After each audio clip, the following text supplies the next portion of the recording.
Oh, hello. Sorry, I should have given you a countdown. This is really amateur hour here at Chamomile TV. Glad to be here.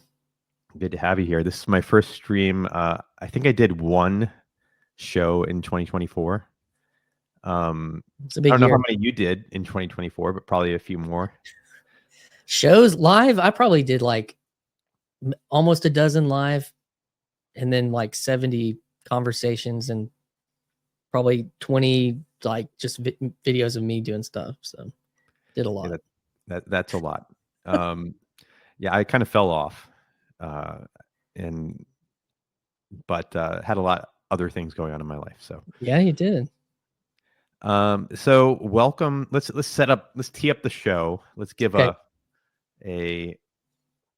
thesis statement for what we're going to be talking about.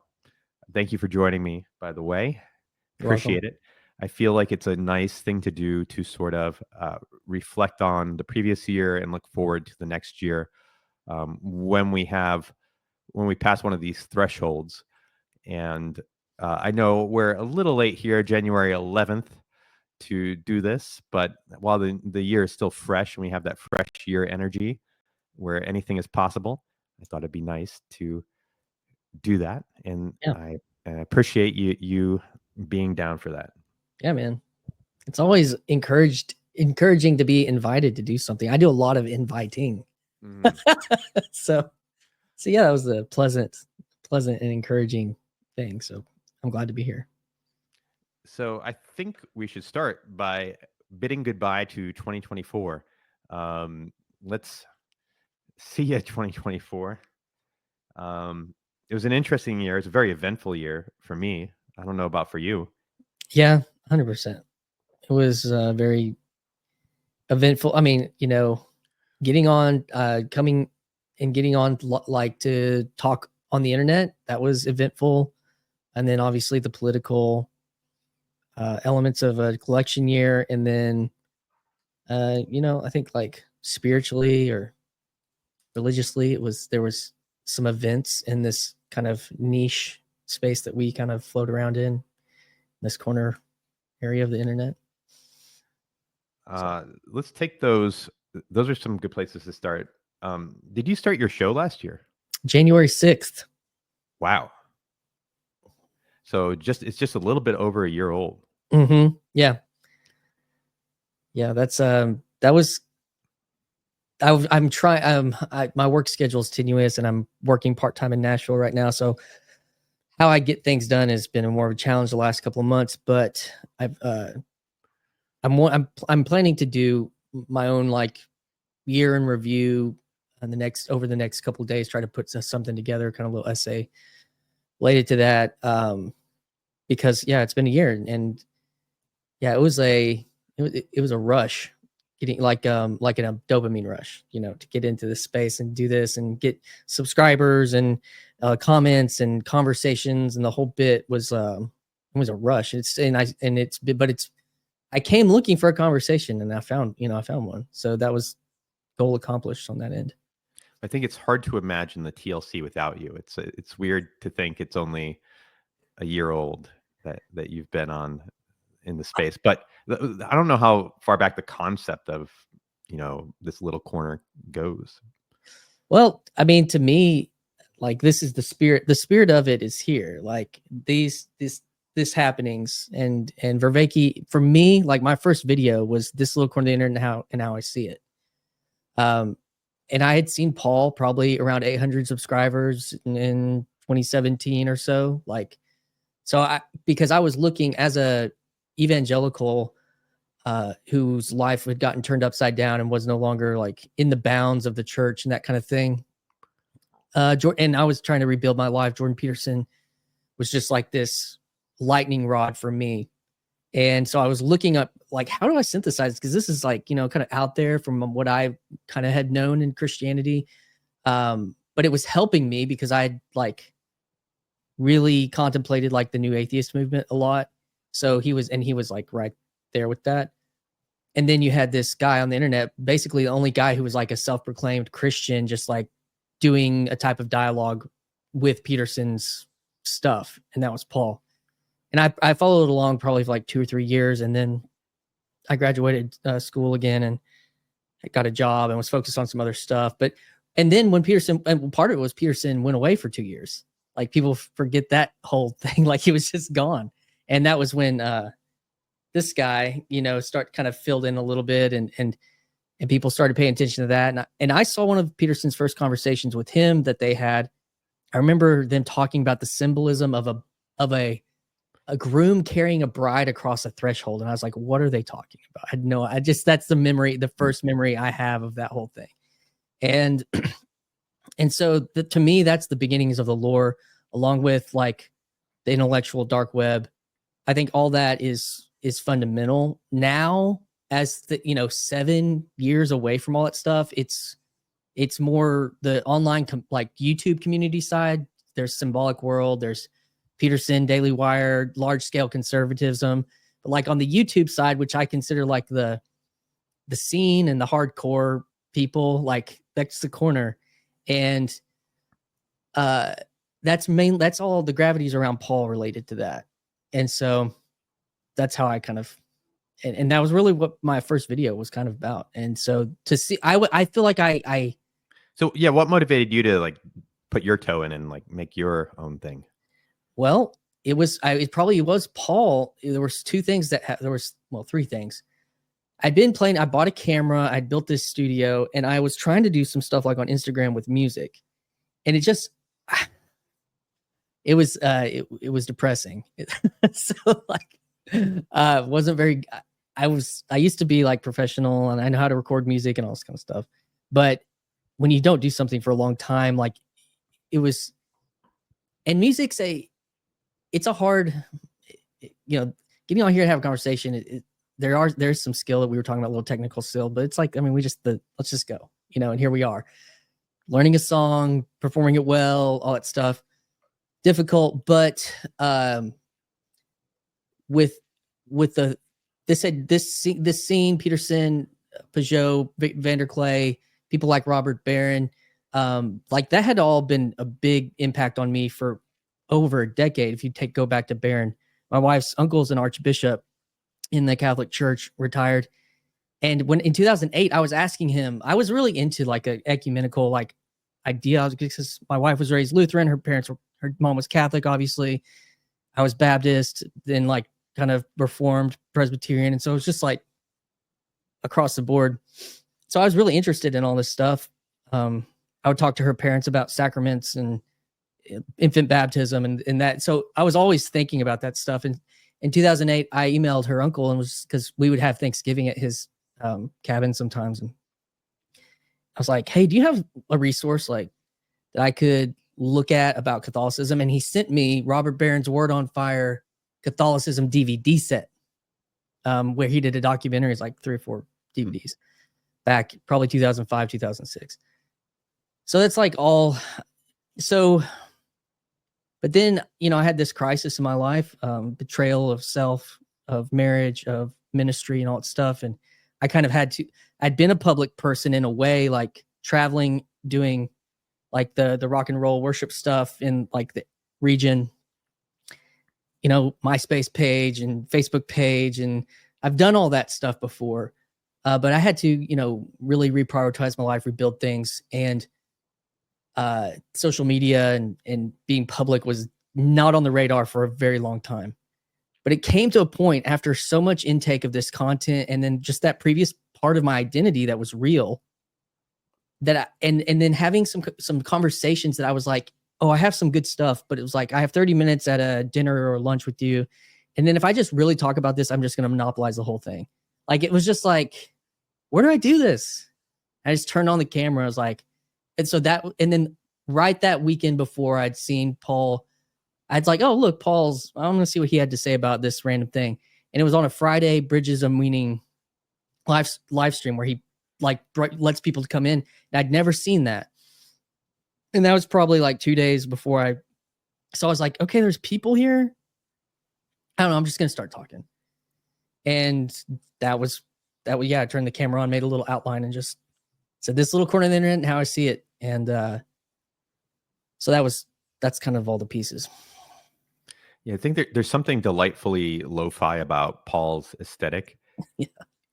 Where the Friday live streams, any old person can jump on, Mhm.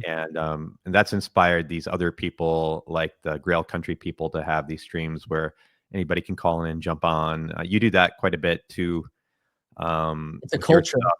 And the Strange Theology guy, that's one Pete. of your friends, right? Yeah. Yeah, I mean, these people well, and it makes it more welcoming where you don't have to know exactly what you want to say. You just have to be willing to discuss issues in the same area. You just have to be interested in some of the same things, and Yep. to me that enables this kind of lo-fi, like it's a very punk kind of movement. Like Paul has not that many viewers to his videos. They're very challenging. Like I mean, they're not easy listening, right? And it's a very niche interest, and he embraces that. And he's not trying to popularize himself. Like he'll get 12,000 views on something, which for me that would be a lot. Sure. But he's not getting 1 million views on something, and he's taking an hour and a half to comb through a Jordan Peterson video and comment on it. And so I think that lo-fi aesthetic just gives people the the permission to jump up on stage and be bad. Um, well, and then some of Yeah. those aren't, or bring Karaoke. whatever you have, right? Like you Karaoke conversation. you have quite a bit of polish. I mean, you have experience with this kind of stuff, so your streams like look good and stuff. I think you kind of, So that had was some funny. class. People were like, he's not doing this right. I was told through the grapevine, like, what the does Baxter think he's doing? I feel like we're all are maybe like TLC is a bit punk in like your kind of Green Day, Yeah. And that was one of the interesting things was I was just like rabbit hole, like into the niche. I was like, oh, look at this. I've just discovered something. But I knew, like, how do I say it? Like I knew all the main bands of the scene. And then there's like, and then like I'd watched quite a bit of Rebel Wisdom. And I'd seen Jordan Hall, like that was like in my salience, and like when he became Christian, I was like, oh, I remember this guy. And then I was like really fascinated with how he, like his conversion story. But then I went and looked at his stuff and I was like, oh, what's this thing? Scenius. And it's kind of like there was a white paper he was helping somebody write about the development of scenes. And I listened to him outline it with James Cortides, and I was like, oh, that's what's happening. Oh, and I'm the popularizer. Like I was like, and I like pop music, so it makes sense. And I was like, and I just have to own that and be okay. Like I'm not going to be this, and there's people that are more pop than me, like that are beyond that. But I've liminally pop, I guess you could say. Like, yeah. Well, it's authentic, right? You're not trying to be Grizz. Mm. Who can? But if one of us is gonna make it big, it'll be you. It probably won't be Grizz. Well, yeah, but that's the thing that. So I watched Grimm's Rando when this was again like these, like I'm doing like I was kind of meta TLC because I was like looking at this whole thing, and people that were in it were talking, what is this thing? And I'm like, I'm looking at it, I'm like, it's this. And so I was like seeing all the pieces of culture, because pop culture, I mean, you kind of, if you pay attention to culture that way, which I guess I think I have for a long time, like with the modern worship movement from 20 years, 30 years. I mean, and part of that's because I'm so born and bred evangelical. I came out of the womb listening to like these artists in the 80s that were very popular. And even my parents were, and even when I moved to this small town, like everybody hears some Christian music now, but like then it was still just like in the early 90s, and my parents were like, no, you can only listen to Christian rock music. All my friends were listening to Garth Brooks and like just country and pop radio. So I was even in like in a weird subculture then, paying attention, but also looking at the pop culture. And I think some of that plays into this to like how the things that are salient to me. So I'm looking at TLC and I'm saying, oh, there's this, this, and this. And the thing with Grimm, I was like, Grimm represents a part of like a person that I knew in high school that I thought was extremely interesting, but I was socially, I felt like it was too much of a risk for me to invest in that relationship. And I was like, I'm not going to make that mistake again, because that was a mistake that I made. And so I began to try to build a relationship with him, because people that are in that kind of like the punk scenes deep, they see things more clearly than the rest of the world. Like, it's the way it is. And Grimm is like your favorite band's favorite band. Yeah, that type of thing. You know? And so I don't know, that's been an important thing for me to honor, like, and redeem, and even in my own self, I guess, in a certain way. So how do you feel about the first year of your project, and you have any plans to change it going forward? Yeah, the first year, I feel good about it.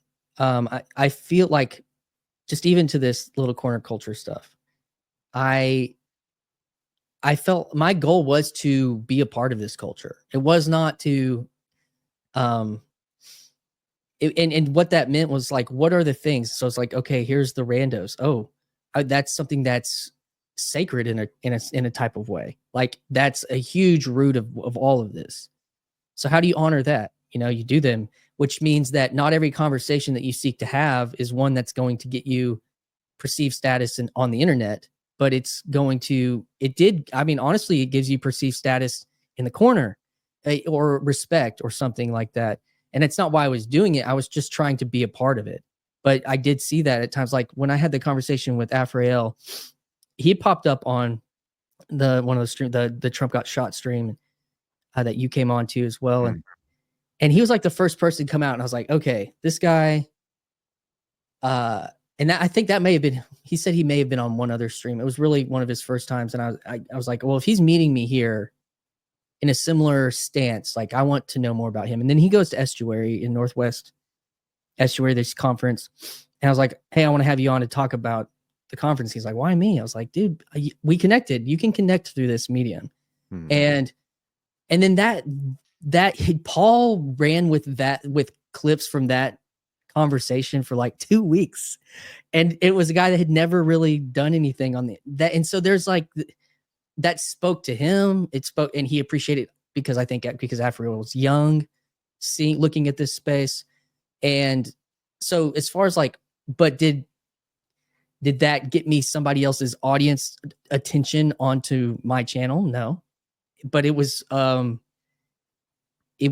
something that it's a value, and learning that value, I think, is an important part of engagement into this space, where it is just like the metrics and all that stuff can just grip you. And I experienced all that with like doing church growth metrics and stuff, which is a real thing.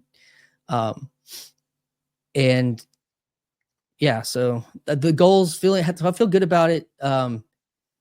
Had some really, like, the Jordan Hall thing that transpired was that was this year, right? Yeah, that was that was early. That was my third podcast was with him. Oh, that's cool. Yeah. I was super inspired by his conversion as well. Yeah, we talked about that some in our conversation, I think. Oh, cool. I'm glad you remember. But because he's a smart, analytical guy that has his own sort of bespoke ways of viewing the world, and then he comes to similar conclusions as myself. I'm like, oh, well, that's kind of cool. Like, maybe we're both seeking the same honey or something, and we're arriving at. It's exciting to see people resonate that way. Yeah, coming around this the story of Christ and the reality of Christ in a way that is refreshing, and we're used to being demoralized a bit as Christians, because we're coming from a more Christian world going into a less Christian world, but occasionally there's things that happen that encourage us as well. Yeah, and it's interesting because I feel like some of that's changing so fast right now.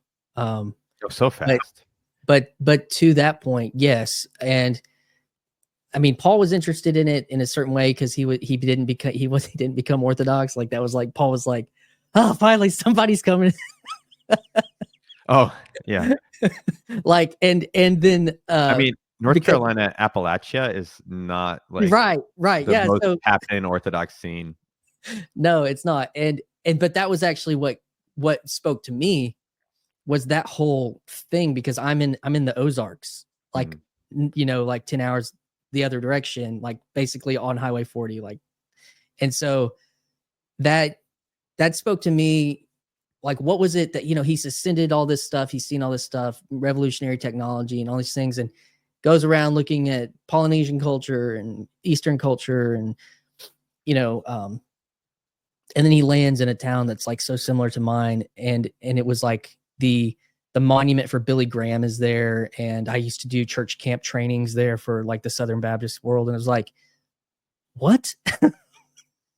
Everything about me that I've kind of like was trying to like, he found some goodness there, and I was like, okay, that's fascinating, and I made a video kind of to that point, and he commented. I was like, that was that whole thing really also was a big deal for me on because I knew he had some status, I knew he was recognized and all that stuff, and so when I asked him to have a conversation, as soon as he said yes, I felt like the grip of the spirit of seeking like that those things take hold. I felt it so acutely and wrestled with it, and I even talked to him about it. I was like, dude, I wanted to make like an idol out of this experience And with it's so you. funny because in the grand scheme of things, he's like such a niche person, you know? Like Yeah, he has some fame, but it's minuscule fame. yeah, Um, in like the grand scheme, like if you went to a person on the street and said Jordan Hall was on my podcast, they would yeah. say, No, but you if you say the guy that developed a company that basically all streaming services run on their rails, like that's a big deal. "Wait, what Like company did DivX, you build?" I didn't even know. I don't even know him for his technical. I think it's DivX, and that was like the way like Netflix and Hulu and all that stuff like runs on that initially was running on that technology. And so that's, I mean, that's kind of cool. But the other side of, I mean, was just like when I went to Symbolic World a few weeks later, Jonathan Peugeot invites two people on stage to talk to Jordan Peterson, and one of them was Jordan. So it's like, okay, I mean, in certain niche, scenes, like it's like, oh, okay, well, if I was the local band, at a venue, just there because they were trying to get people on the stage for the first act, and then like the touring band comes in, it's still pretty cool. He's like someone that's opened for a nationally known band. Yeah, yeah. His band is opened for, Yeah, someone that you know. exactly. Like, yes, that everyone knows. Yeah. So yeah, but even that like is still, I still felt it regardless that was like, okay, what do I do with that? To recognize it, own it. I think it's a part of this. And also just show me the power that like you tag somebody in something, they're probably gonna, and he's in this whole and you're on that moment in culture. If you're responding to the cultural moment, like, oh, Jordan Hall becomes a Christian, you make a video about Jordan Hall. He's probably like, we all have a little bit of narcissism in us, it's like he's probably like seeing what's being said about this. So yeah, that was a moment. But Was he like the biggest guest on your podcast last year? no, Or is- Benjamin okay. Boyce was. Okay. Benjamin Boyce and Matt Hylam, but Matt Hylam doesn't have like a he's a musician, and so he just reached like 100,000 subs, and Benjamin Boyce is like just shy. But yeah, those would be as far as that goes. But like most viewed though, like Benjamin's and Jordan's stuff are probably the most viewed, like as far as conversations. So yeah. But the whole thing is worthwhile, right? And I think you're right. Like this randos thing is part of the culture of TLC. It's like we're expected to look for those diamonds in the rough, Yeah. and they're there. Like there's a lot of diamonds there, and I've enjoyed some of the guests that you've had on. Like I remember I jumped on a live stream to talk about the election with you, and or you were talking about the election with someone, and I'm like, this guy is really smart and interesting, and I like listening to him. And you're like, well, I had a stream with him. You can go listen to our whole conversation together. And so I feel like you've really, you've had these conversations with very thoughtful, interesting people that are somewhat known, but also, you're surfacing people and having conversations with people that are unknown. Yeah, and I just think that that's being true. It's trying to be true to the spirit of which drew you to this place, like, and being like not yeah, and like, even, if you even think about it, Jonathan Peugeot was a rando that Peterson was talking to, and he was just like, this guy's gold, you have no idea, like. So I mean, I even think that's and he's just now really, like, he's on a circuit right now. He was on Pints with Aquinas the other day, like this past week, and he's been on Bishop Barron's podcast, and yeah, Russell Brand had him on last Christmas a year. Peugeot is definitely going mainstream nowadays. Like people. Well, that's an interesting thing, because when I went to Symbolic World, like, I know for myself how long I'd been paying attention to this space, which was like 7 years. So I didn't feel like, which nobody knew who I was, which was fine, but like, I didn't feel out of place in that. But then when Ruslan showed up the next day to, like, and he'd been invited, and he had like Peugeot and Neil deGrasse on recently, I was like, okay, here's what's happening. Because I'd seen Ruslan, he's got like 500,000 subs now, but like, I'd watched him when he was around 80, 3, 4, 5 years ago.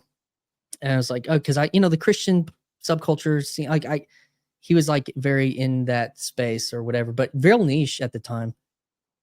And when I saw him there, and he was also there with an apologetics channel guy named John from the channel What Do You Meme, who has done a lot of Christian apologetics. When they were there, I was like, and they got invited to like the Tomada with Hears and with Peugeot and everybody. And I was like, this is the signpost that evangelicalism is about to really start engaging with this stuff. And even myself, to a degree, would be like representative of that. Is that what Vanderklee is going on with this meta-jellical thing that he's trying to make happen? Yes.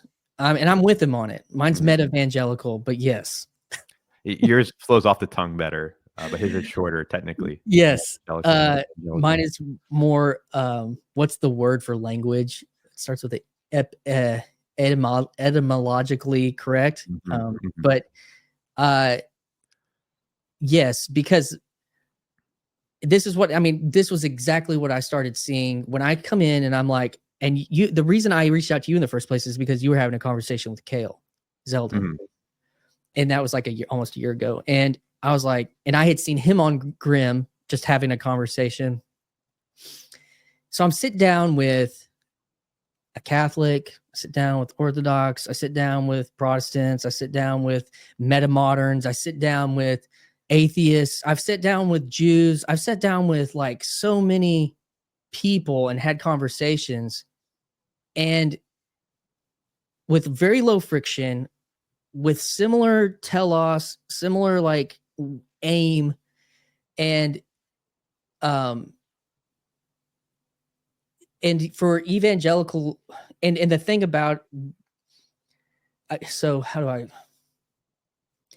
things that I was involved in like 15, 20 years ago, when I went to a Passion conference, which was like the Christian CCM worship bands of the aughts and the tens, and John Piper and Beth Moore. I don't know if you've heard these names before, but like, not really. They're like they were the height of like what college students were into within evangelicalism like 20 years ago. And we were at arenas, rock concerts, lights, and they were worship services, but and then these preaching. And then last year I see the I don't know what it's called, but it's like the celebration of the Eucharist by the Catholic Church in America. Adoration, I think. Yes, the adoration, and then and Robert Barron, I think somebody shared it, and they're at a big, Coliseum. They have the lights, they have the smoke machines. It's not even probably incense. It's probably like stage smoke, like green, yellow lights on the Eucharist. On the side, there's a worship band playing a song that was written by a charismatic worship leader. There's nuns on their knees with their hands up, and I'm just like, oh, this is like Passion for Catholics 20 years ago. Mm-hmm.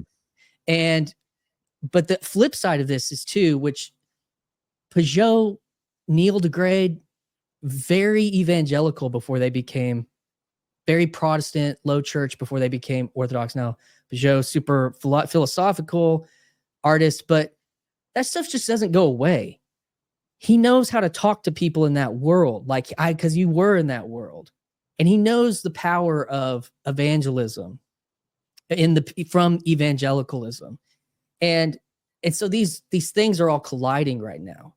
And they were separate. Like they were not in conversation. They were not in dialogue in a Peterson, when he goes to Daily Wire, which it doesn't have actually, I guess Andrew Clavin is an Anglican.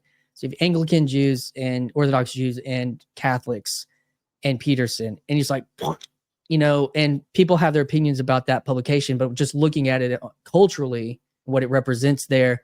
And now he's having conversations with the director from The Chosen and the guy who was a part of the Jesus movement in the 70s out on Chuck. I can't remember his last name, but he started the Calvary Chapel church movement that was baptizing surfers in the 60s or 70s.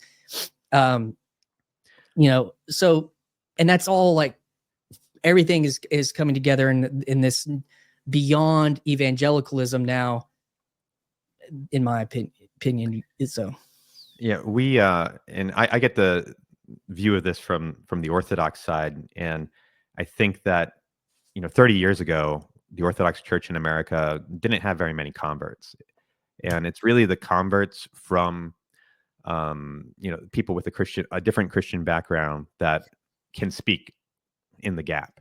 Yep. And can bridge the gap. Yep.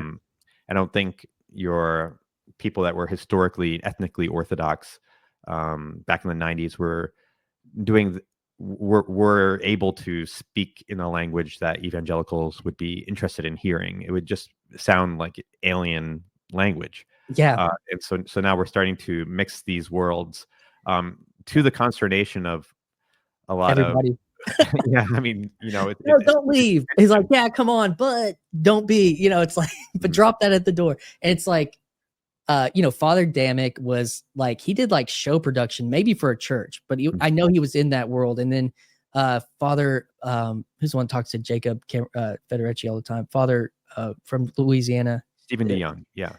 DeYoung was CRC. There's a guy that's out in like California that does a lot of stuff. Like, and there's some like Nectar, maybe he's with the Nectar. Oh yeah, that's Patristic Nectar is the name of the channel, and that is the dude that everybody talks about all the time.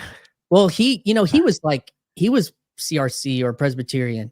Yeah, and so I think that they're not Josiah Trenum, Father Josiah Trenum, Rock and Sand. The ones that are using these like mediums that the prots and the evangelicals like pioneered stuff on, they are the ones being really effective with the message, the good news of orthodoxy. So like, which to me, that's not a critique. Like I want lots of churches to be filled up with people taking their faith seriously as they can. And so it's like, to me, that's for me, but I think it's worth noting that side of it, as well as like you said, being able to bridge the gap that way, because you understand the frustrations that the person who's in Protestantism that's seeking those things probably has, because they went through it as well. So yeah, I think that's part of the meta conversation within Christianity, not the meta modern beyond Christianity, but like within it, beyond from within or something. It's just a new world. And I think what's happening in religion is maybe mirrored by the technological shrinking of the world in other places. Like Yep. it's much easier to travel between countries now. It's so cheap. Yep. Like lower middle class Americans take international vacations now. I went to the Caribbean for my honeymoon. It's my, Yes. never been before. And like, there was people that looked like normal Americans like flying down there with me. It was like $300 for, a ticket one way. And it's just like the world's shrinking. 100 years ago, people of my social class wouldn't be flying down to the Caribbean, or even 50 years ago, Yeah. or even when I was a kid. And then we also have the internet rising up and social media, phone apps making that even more accessible. And you have this easy accessibility of foreign cultures Yes. in a high definition way that kind of creates one culture where we're all becoming more the same.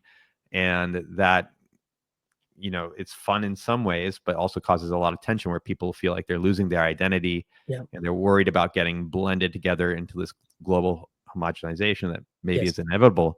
And something like that is happening in religion too, where you have Yeah. like these different religious ways of being, where I kind of think of them a little bit like StarCraft races, like, or Lord of the Rings races, where Sure.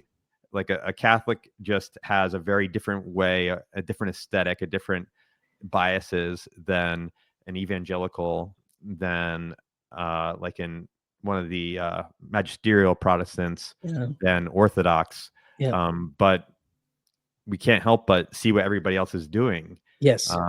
Especially because we're all excited to share. We love our thing. Mm. And so Or if want I to go, defend it, or want to defend it. yeah. And so if I go and like, I love my thing and I tell everybody about my thing, well, there'll be people out You're a there. good evangelical then. Well, I grew up Jehovah's Witness, Yes, yes. and Door a to lot door of that like witnessing. doesn't leave. Yeah. I still have this feeling that I need to take the thing that's right and tell everybody about it. Yeah.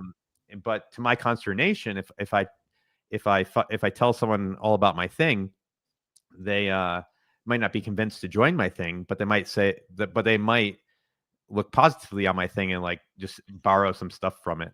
They'll say like, "Oh, I'll have an icon on my wall," or "Oh, Yeah.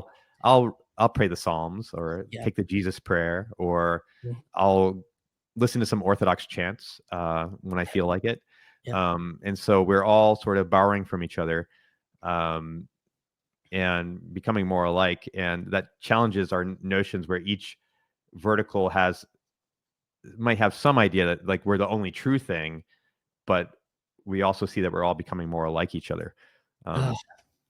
Yeah, so my conversation with Brendan Graham Dempsey, I had two with him, and about his kind of, he's written about meta-modernism, like beyond, like what's next. And my critique is that, like, if there is something like that, there's a few steps before that. And not that I think that that's my hope or something, but in a certain way, you could say that on like the eschatology, like everything will like become one, with God. But like, but what I think, to your point, 100%, but also I think that a draw to the high traditions is the high distinctiveness of it.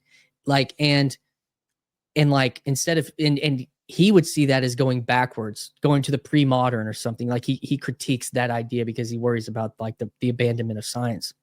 I don't see it that way, because I think he also has this thing about toggling. I see it more as like the toggle of like, I'm in this world that's flat and ugly, and it is where I exist. And that's just, there's, hopefully we can see change in the future. But for my religious mind, like the Ian McGilchrist side of me, like, I'm going to toggle out of that and embrace this deep tradition and history, and embody myself into that and envelop myself into that, because I have to, partially because, well, your thing, if there is this perennial thing that you're hoping for, it doesn't exist yet, or even at scale on any level that, even if I wanted to, which I don't, would want to be a part of. but the network of Christian churches in, at least in the West, is available and ripe and actually fertile in some ways to go back in and inhabit an embodied faith with that's contrasted to this world, and that we have to toggle kind of in and out of. Like, I work at a hospital, you do, I think you do a program, you know, it's like, I do. Like, it's this, you know, you need to get out of that space into something beautiful and hopeful and alive in that way, and human in that way. And so, like, I think he thinks that we should all be doing that, but that it's something like beyond in that way. I don't know if I'm making sense or not, but yeah, I don't, I haven't listened to any of his stuff, so I'm a little bit, but is he like a hopeful perennialist where he thinks like there's some sort of underlying truth in all these traditions and we should move towards that? And yeah, I think so. Discount differences. Yeah, but it would be, you know, it would be much more visually postmodern, I guess. Like, you know, he said he has like an altar in his house, and like Jesus is like the central figure because his like history is Jesus, but he's like meditating like Buddha. And I'm sure he has some other like icons of other religions or something, or decorations or whatever. That's my assumption. But so yeah, something more postmodern in that respect, where it's like, you know, that's like very much where I was when I first started getting into Christianity. I was coming from Buddhism and the psychedelic world, and I'm like, well, I like Christ too. I like Jesus too. Yeah. So I put Jesus next to my Buddha. But then I was just like surprised to fall in love with one particular Christian tradition. And, you know, the depth there felt like deeper than my finger painting. So I'm like, let me embrace this. Let me follow it and see how deep it can go. Yeah. So yeah, but I get the impulse to not want to commit and to be afraid of committing, to be afraid that you lose your agency. No, you do lose your agency when you join something. And you do die to yourself. And you exclude. This is, I think, his other critique is that then you also exclude. You know, and I think that's probably the postmodern impulse that's more difficult for him. You know, it's like, well, if you're agreeing to being Anglican or Orthodox, then you are agreeing that Hinduism is false or something. So, you know, and on certain levels, yeah. I mean, this is a huge tension with me engaging in this space. Yep. Is that, you know, my sort of commitment to be exclusive with sort of this underlying sort of unspoken rule that we're all supposed to be nice to each other and not judge each other's spiritual paths and all this, and learning to carry that with grace, where I can be exclusive, like I am exclusive to my church, like I'm exclusive to my wife. Yep. Like I went through a sacrament to join each one. Yes. And I have reasons for that, where I can hold that but not be a jerk about it.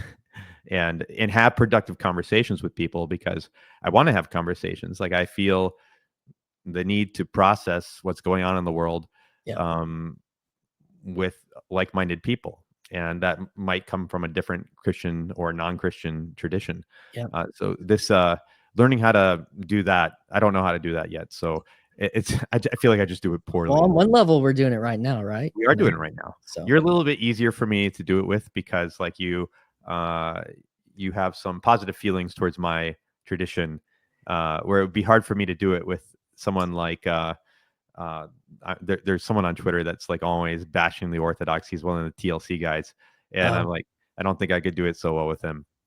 That comes from like when I said, you know, go back to my family. Like, when I sat down at my wife's Thanksgiving for 3 or 4 years. Oh, and it started when I was in high school. We were dating, and I went to Thanksgiving with her at her aunt's house, and like the Catholic bishop of our state, who was her uncle, shows up, and a nun shows up, and there's alcohol, and I was a Baptist, which, you know, was like, no. And we're praying, and I'm like, okay, this is way out there, you know. But then we get married, and like, this is funny. so all my Baptist, we were all like Christian ministry majors, like biblical studies majors in my undergrad, and all my buddies. But we were all like pent up dudes, in college, trying to be virtuous Christian ministers. And must be hard. yes, well, in more way. Yeah. So, like to that point, all my groomsmen like just cover my car with condoms and stuff, like for our for the weird. Are you still there? Yeah, I'm here. My screen died. My car with like condoms everywhere, and her, of course, which is very not Catholic. But so we go to her parents after the reception to like get our stuff ready to leave for our honeymoon. So I'm in there, and then I forgot where I put the keys, and all of this like just intense, and her aunt, who's a nun, her friend who came with her, who's also a nun, was like, "Oh, I'll help you go look. I'll help you go look." And like we go out to my car. That is none. There's condoms everywhere. And I'm just like trying to like pull stuff off, and she's helping me look. But to that also, so like when we took communion at our wedding, we took it on a Catholic kneeler that was her grandma's in our Baptist church. And then our reception was at her Lutheran church across town. And that's just always been a big part, and then when her uncle invites me to sit to ask the blessing, ask the blessing at the Thanksgiving meal, the Baptist kid, like that meant a lot to me. And that's a spirit that even at the church that I worked at for a long time, we had a clause, even though functionally it was mainly like Baptist in its theology, we had a clause for what's called alien immersion, where we would accept anybody's Christian Trinitarian baptism as members, where in most Southern Baptist, which it wasn't Southern Baptist, but in most Baptist type churches, if you were baptized as an infant, they would make you be immersed as an adult again. So that was also an important thing. And we would have Catholics come to our church, and one of my best friends and his wife were Catholic, and we would have these deep conversations, and he would be like, my time, because he had been like Mennonite before. And he's like, my time in the Catholic Church with my wife, the last couple of years, it was like a candlelight dinner with Christ. This really embodied, really romantic, really intimate. I guess intimate would be a better word. Like, so those are just like these pieces that would come in and make me, and I was being in that church in a type of liminal Christian space that way. And in my marriage, being kind of this liminal Christian marriage makes me comfortable and see the value in so many of these things. Because I was on like the edge of the other side of it with rock and roll. So, yeah, I think what I'm missing is that I don't have much of a Christian background. Yeah. So I don't have, when I encounter other Christian faiths, like they feel just so different. And like I'm the least Christian in personality or taste or aesthetics of, but in practice, people that you would find in this space. Like I haven't listened to the Christian bands. I wasn't a nice boy in college or afterwards. I haven't church hopped much. I have experienced a little bit of rock church evangelical, and I've been to some Catholic services, but I wouldn't say that I haven't really dwelled in those worlds. Yeah. So they're very alien to me. I have. Well, and then being a Jehovah's Witness, like that whole world is that's a very tight world. That's a very tight world, and a very well. I went to my grandmother died this year, and I went to my family threw a Jehovah's Witness memorial service for her, and it was I went, and it was such a different world going back to a Jehovah's Witness service. Very, very opposite of everything I have gone to in my life. So that was it's good to have that perspective, though. It makes you appreciate where you are. Well, I think that the interesting thing is the way that I would, probably the most helpful thing is that it's likely that you could meet a much more devout Christian that's not Orthodox than you. And there would be doctrinal things that you'd be like, no, then you're not. But in their practice and in their life and in their faithfulness to Christ, This happens all the time. So so what do you do with that? That to me is the question. So when I was Baptist growing up and they're making fun of Catholics everywhere and talking bad about all that. And then, I see the letters that my mother-in-law's sister writes her every year for Christmas and the prayers that she offers. And I'm like, slow your roll, holy roller. Like there's a devoutness and a faithfulness here that you probably don't know anything about. And vice versa. Like there are people probably called prayer warriors or men of great fidelity and wisdom that they have gathered from the Word of God and through their practice of their faith. That's not nearly as grand or glorious or embodied or historical. But it is, think of it this way, like when a Orthodox community, I don't know the culture well enough, was settling the frontier and the little cathedral that they were able to cobble together or even in the house and they would decorate it. It was not grand. It was low, it was low. This happens, still like I mentioned that Appalachia isn't that strong of a place for Orthodoxy, at least in North Carolina. But my buddy goes to a tiny Orthodox church in south of Asheville that is in a strip mall, where they've rented a storefront. And that's the meme, right, of evangelicalism. Mm-hmm.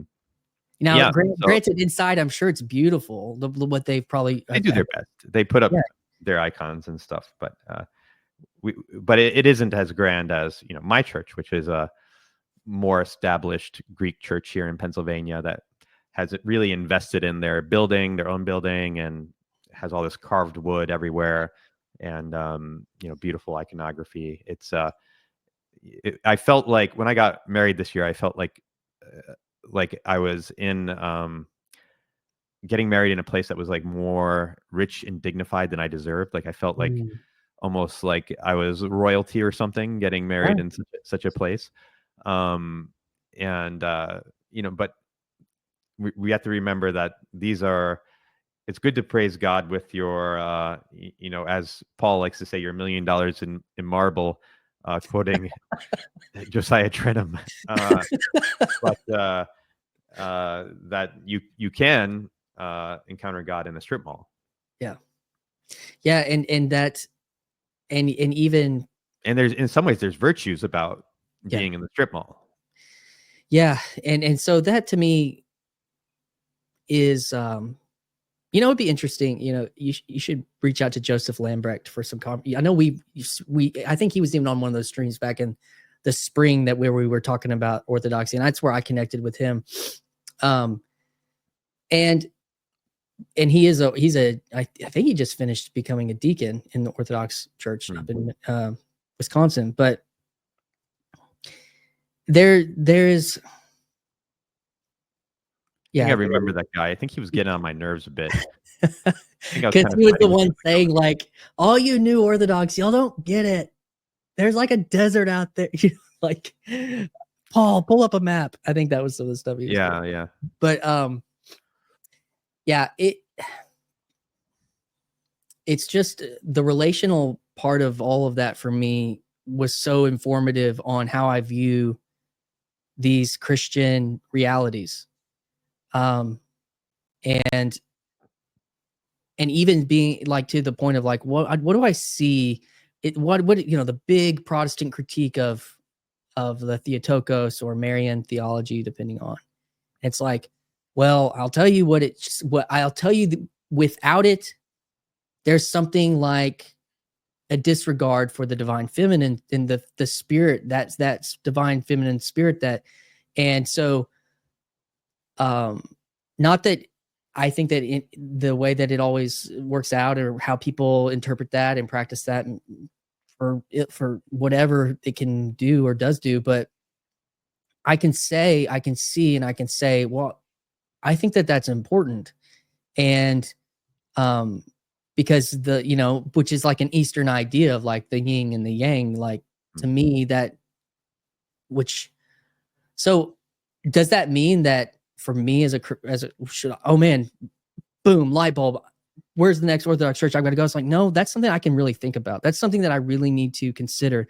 That's something that even within the tradition that I'm in, like during these times of years, because there are liturgical calendars in Protestant churches, it's like, what can you do here? What could you add to help create this view of reality that is more,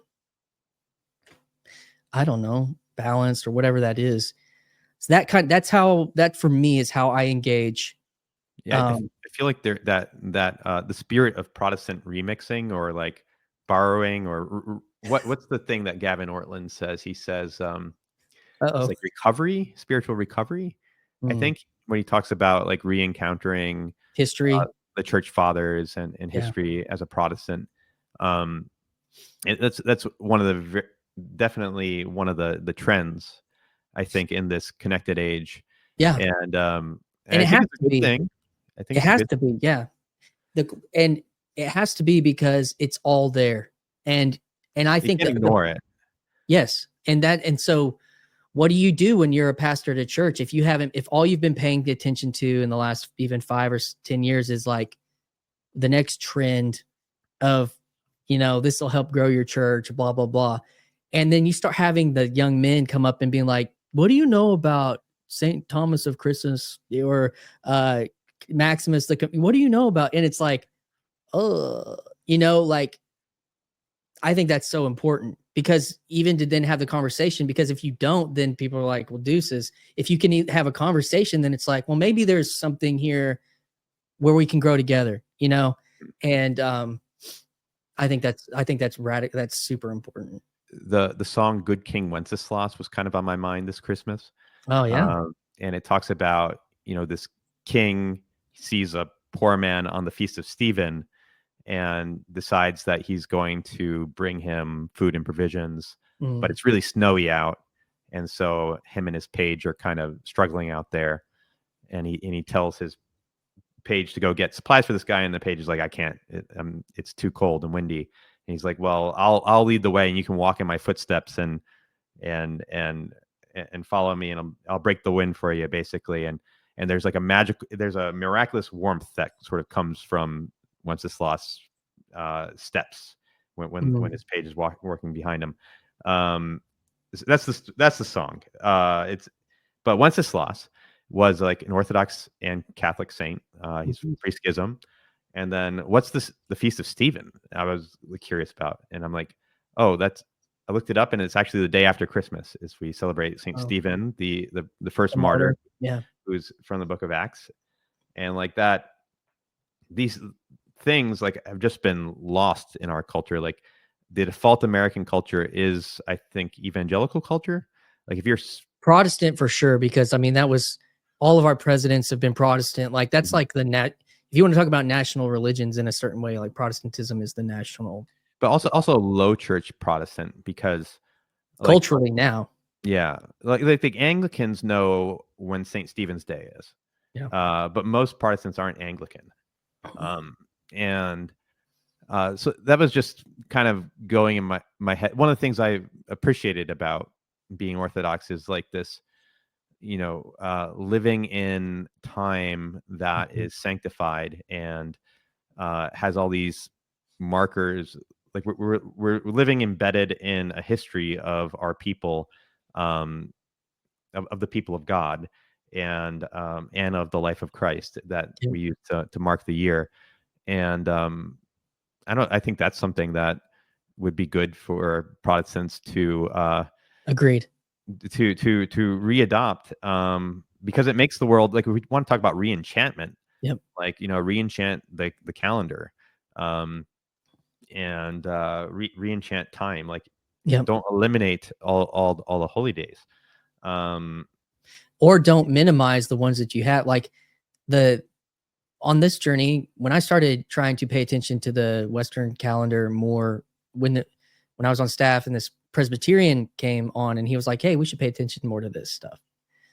And I was the one like leading the liturgy, the worship service. I was like, oh, "Okay, so let's put so Holy Week and Lent and even like more within the Christmas season, like I started to pay attention to all of that. And the Protestants have some resources for that. Like you were talking about the Anglicans, like Methodist, Episcopal, Presbyterian, they all have it because it's all left over from that branch that they, it's there. They're connected to it, but not other than like Anglo Catholics, Methodists, and Presbyterians, no saints. But to embed yourself in that rhythm. And I noticed for me when it's Baptist, like, and this would even further out when you were Jehovah's Witness, like you have like one holy day a year, and it's Christ. It's like Easter time. Yeah, Jehovah's Witnesses only have that one. The one, and so it's like that's how flat that calendar is, right? And so Baptists, we have Christmas and Easter. That's like two, and you have to pack everything into Christmas and everything to Christmas Day, Christmas Eve, and Christmas Day, and everything into Easter. Because they weren't even looking at Good Friday. I didn't grow up looking at Good Friday. I didn't grow up looking at Holy Week. I didn't grow up. And so when I started to participate in that, and my wife came from a liturgical life background, like I began to see the value in like taking these times and spreading them apart for contemplation, for how you relate to God in these different ways. Because on a simple level, if every day is the resurrection, then no day was the crucifixion. Like then, and so the theology of suffering is very, very poor in a lot of charismatic and a lot of low church. And I think that's a big part of it is because because of the because they were iconoclastic with the crucifix, that you then aren't paying attention to suffering in the same way. I think it's a real thing. And then all this emphasis is on being born again, and so there's anemic. It's anemic in that way. The resurrection loses its meaning without the crucifixion, right? Yeah, and it's not that they don't preach a gospel that represents that.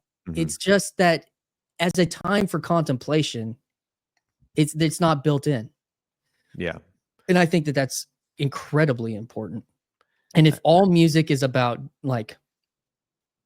is positive, and there's no grief and there's no recognition, sorrow, and you just read the Psalms and it's just like, and so I think that evangelicalism will continue to grow in all those areas. And I think that's a good thing. This this borrowing, this re-enchantment, this recovery. I think that's what the Ortland term. I think it's a good thing. The Marian prayers, Marian devotions, those were kind of hard for me. I was kind of surprised by how Jehovah's Witnessy or default Protestanty I still was when I came into Orthodoxy. Like I was pretty uncomfortable with Mary stuff for a while, but it's not a head thing; it's a heart thing. Now my heart like leaps for joy when I see some mention of the Theotokos, of the Mother of God. I was at a Anglican like Christmas concert, and they had a prayer at the end to the Mother of God, and I was like, oh, that's it really warmed my heart, because now I'm used to having her in my heart. But it took years. It took really like 5 years. It warms my heart just to hear that story, honestly, like about being in that kind of cross, whatever you want to call it, Christian cross denominational expression, and being able to resonate and feel seen or unified in a way like that always brings me so much joy just to hear that, honestly, because there is this. I mean, the world groans because of the division of Christians. Like it's because of our sin, right? Like that Christians are divided. it's like because of man's sin that the Tower of Babel happens, and like we all get divided into nations with different languages and stuff. And so it's not like the right way to be. And even if I will defend my faith as like the right way to be Christian, it's not like I still like mourn the separation, and there's a great loss and there's a great pain because of that. Yeah. I think it's a sin to not mourn the separation of Christians. Yeah. And like you might be exclusive to your tradition. You might be a trad cath and think like we have the right way, or you're Baptist and you think we have the right way, but you should still be sad about division. You should yearn for brotherhood with everyone that communion. Indeed. Yeah. And like Christianity is very much about the heart and having the heart in the right orientation, and that's an orientation we should have towards everyone, is the desire to be in communion with them. And in this age, what's really interesting about it is that like the conversation you or I have, like the laity having that conversation is one that in some ways that the clergy can't have publicly. Yeah. And it,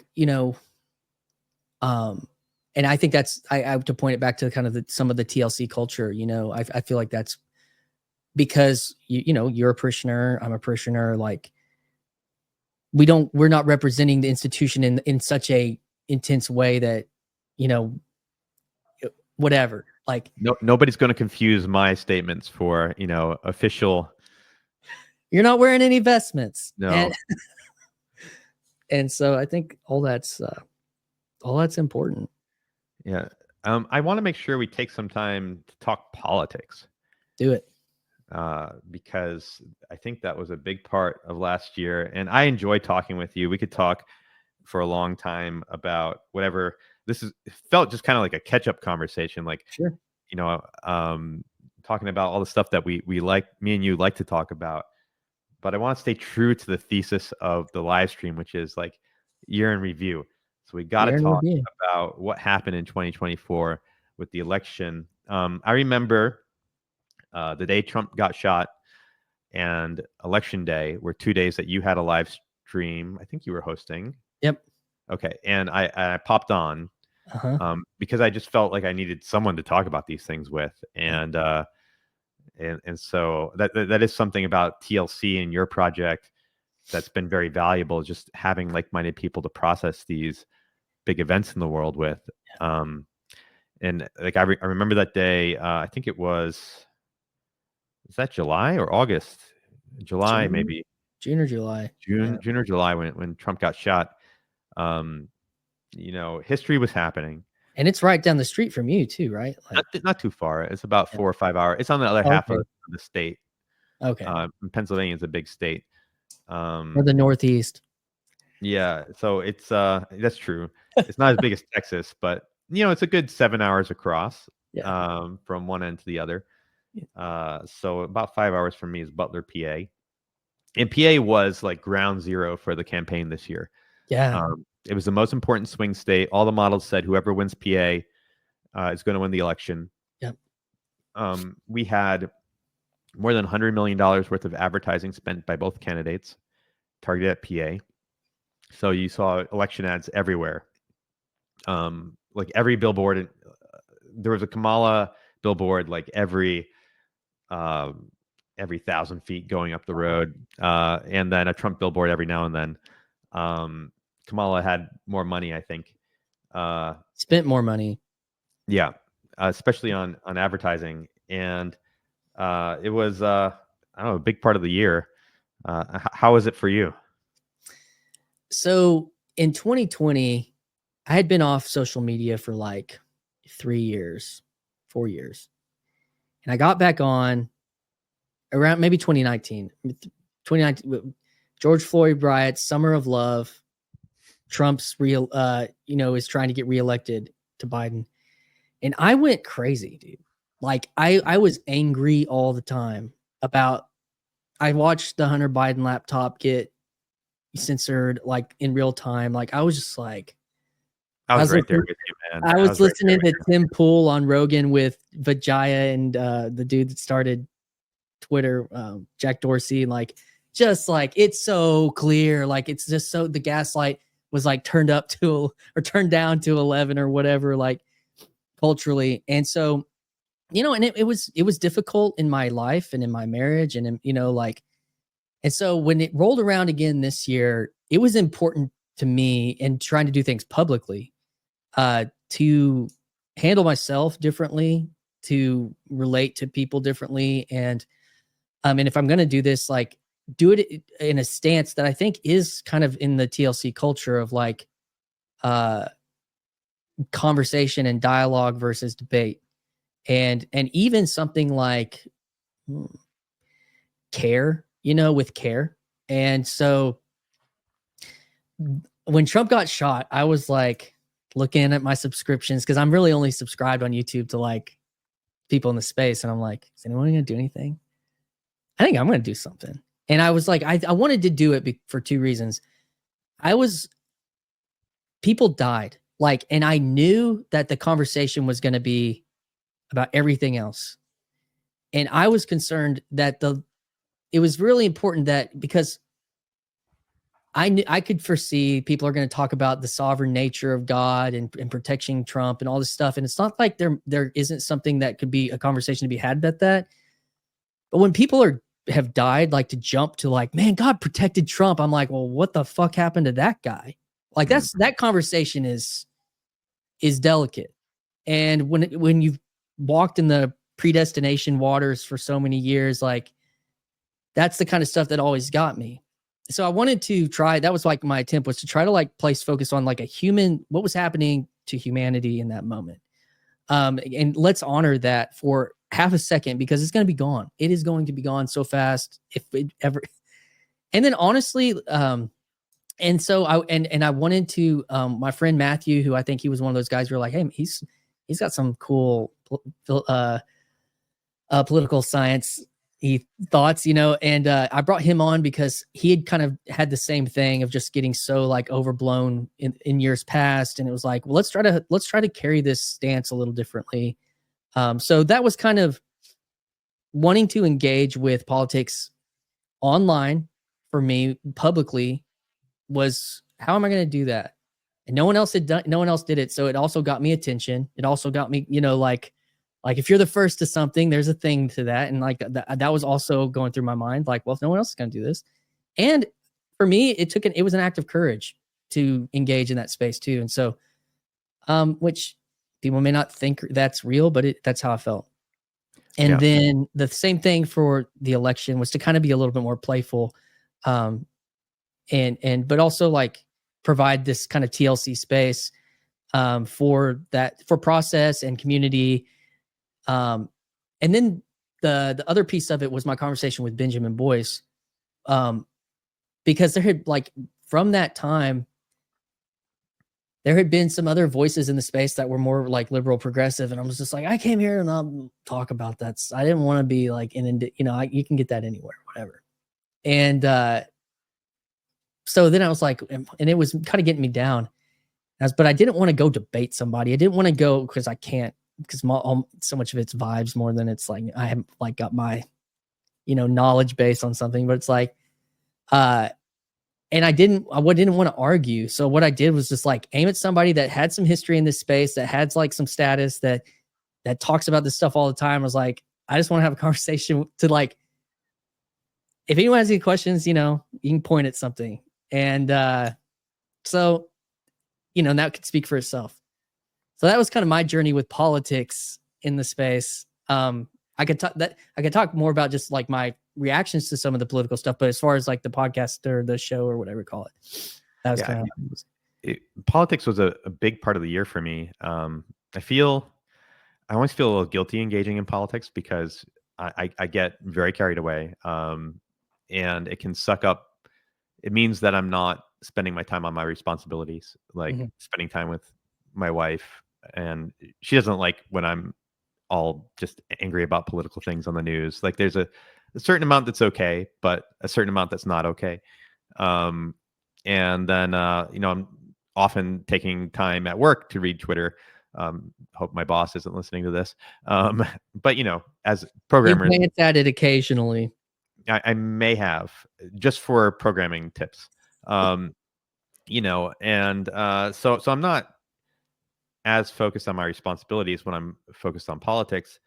Um, I made the results of this year make me feel like maybe American political culture is like a little bit healthier. Maybe our system is a little bit more robust than I thought it would be. There's been a lot of really doom posting in the more right wing spaces that I'm in over the last 20 years. I mean, since the I don't know since what. I mean, the 12, Bush years. 14. Oh, The, really? the Bush years were not good for libertarian-minded right-wing Mhm. people. The Obama years were not. Um, I mean, Trump getting elected was kind of okay, but the Biden years, with the lockdowns, the COVID stuff, the DEI everywhere, um, it's been a rough 20 years for my political view, and there's a lot of people are just like, well, this system cannot produce good results. Like this system will naturally lead to an end that will grind up everything you care about, and you can't do anything because oligarchs ultimately control the media, and there's an iron law of oligarchy where that's always the way it will be. Like there's the democratic libertarian dream of like citizens participating in democracy and actually changing anything is always just been a bit of propaganda to legitimize the system, which doesn't run that way, but just runs that way on the surface. Like there's some pretty dark streams of thought here. And then to see like, oh, like a lot of people did their best. A lot of people changed their minds after 4 years of seeing stuff that didn't look like it was working that well. Well, A and lot of being people, gaslit. yeah, and a lot of people switched teams. A lot of people made arguments, and it seems like they won over some people. And social media let us point out when we were being gaslit and lied to. Um, like it kind of seemed to sort of work, not to produce an ideal outcome, but it seemed like my the things that were causing me anger and resentment were shared by a lot of people, and together we sort of tilted the rudder a little bit in a direction that we would prefer to go. Um, and so all those stories about American democracy and the will of the people and debate and winning hearts and minds, like they kind of seem to have some truth in them. Like maybe the system isn't ultimately rotten and evil and corrupt, and maybe there's some miles left on the tires of this bus. So for me, I think I've become a little bit more moderate and hopeful uh, in politics over probably. I don't know if I would have felt the same way had Trump lost, but that's the way Yeah, I'm who feeling knows? now. Yeah, it is interesting to feel like you're on the other side of like a really big shift that for upwards of 15 to 20 years you were on the other side of you felt like you were on the other side of something, and even when Trump was president it was just a constant thing. It wasn't like, but it doesn't feel that way right now at least. And partially, I mean, I give so much credit to the big powers, even the oligarchy part of it, that the whatever the reason, I mean, Silicon Valley, you had Bezos, Zuckerberg, and then the heavy hitter, which would be Musk. Like they've all changed their tune and their dance. And if it's just a grab for power or to try to be on the right side of like favor, and there's all sorts of reasons like wanting to be in good with government. But I think that it's possible that there was some strand of principle related to some of it. I mean, that could be like, some people are like, yeah, they don't, they're humans. Like they're humans. If Zuckerberg's actual reaction to Trump being shot and standing up was that was one of the most badass things he's ever seen, if that's genuine and it inspired him to even grow more of his backbone. And there's like, I saw Tim Pool was like dissing Zuckerberg's conversation with Joe Rogan that just dropped. It's like, and he came out with that message about freedom of speech and stuff. And regardless of if it's genuine, I think that there's parts of it too, but there's so many forces. There change happened, and I think it's mainly downstream from Musk buying Twitter. Well, yeah, I mean, he put all his chips in. Like he put himself on the line, man. Yeah. Buying Twitter and then, going all out for Trump. Like really, like the media the media and political worlds kind of moved together in that way. Yes, and Musk did the same thing as even sooner than Zuckerberg, which was he endorsed Trump immediately after he was shot. And then, the third tier of it's Bezos not endorsing anyone at the Washington Post. But there's like these tiers of Silicon Valley and the oligarchs, and being able to watch that in real time. It's fascinating, whether it's good or bad. It's interesting times, I guess. Well, I think I value the ability to speak and think in public. And a big part of my resentment towards the left was this growing censorship. Mm-hmm. And I think that is really what moved a big chunk of Silicon Valley over to the right, over to Trump. And Trump, he has this reputation as this extremist, but he instinctively seeks sort of the middle ground that'll win him the most votes. Like he is instinctively like the most populist in terms of seeking what is popular Republican that I've seen in my lifetime. And in some ways that makes him a good politician. So he is the opposite of an extremist. And but it was it was the free speech issue that I think initially started making me pretty radical. Back in 2013 was when Brendan Eich was fired from Mozilla. That was a big watershed thing in Papa Silicon John's. Valley. Papa John's, that stuff was all happening at the same time. Yeah. So he had donated against the gay marriage amendment in California in 2008. And then 5 years later, when he was promoted to CTO of Mozilla, there was this huge sort of Silicon Valley lynch mob that went around where, like, if you visited a website in a Mozilla browser, they would pop up this message about how awful Brendan Eich was and tell you to like contact Mozilla and like get him fired. OkCupid did that. So if you went to OkCupid in Mozilla Firefox, it would pop up this message and say like, get rid of Brendan Eich. And so he got fired. Now he's a competent guy and landed on his feet, started Brave, but there was a lot of people getting canceled in 2013.